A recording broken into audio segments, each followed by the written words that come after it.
Welcome back to the Move Better Project. The Counterweight Squat is my favorite tool for teaching people the basics of the pattern of squatting. So I love this for beginners who are just learning how to squat or maybe relearning how to do it properly.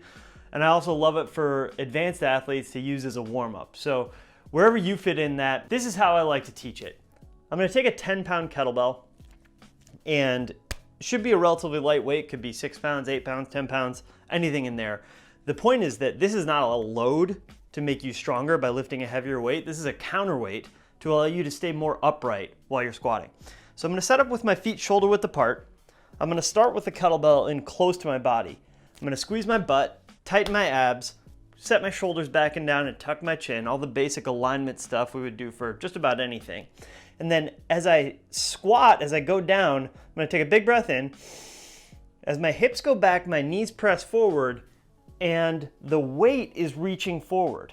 And that allows me to stay in a much more upright position at the bottom than I would if I do it without the weight. Without the weight, I would have to lean much farther forward at the hip, flexing much more to keep, you see, to stay in balance, half my weight has to be in front of the middle of my foot and half my weight has to be behind.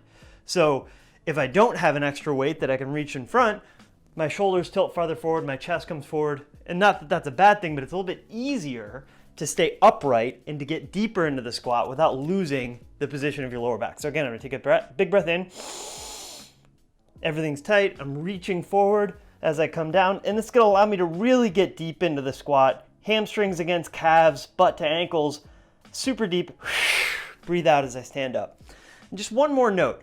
I used to teach the squat in a very like, oh, we gotta load the hip first kind of way. So I would tell people, oh, you gotta send your butt back.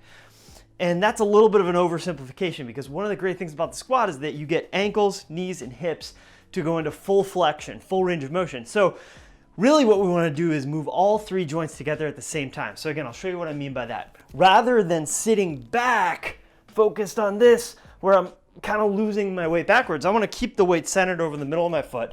I wanna actually send my hips back and send my knees forward at the same time to get into the deepest, fullest squat position that I can, and then stand all the way up.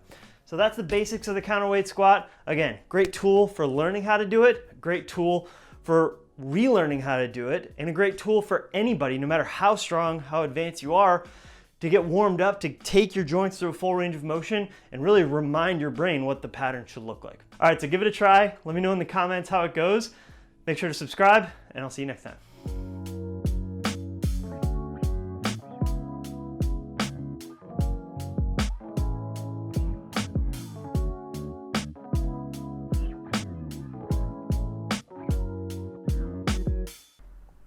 Welcome back to the Move Better Project.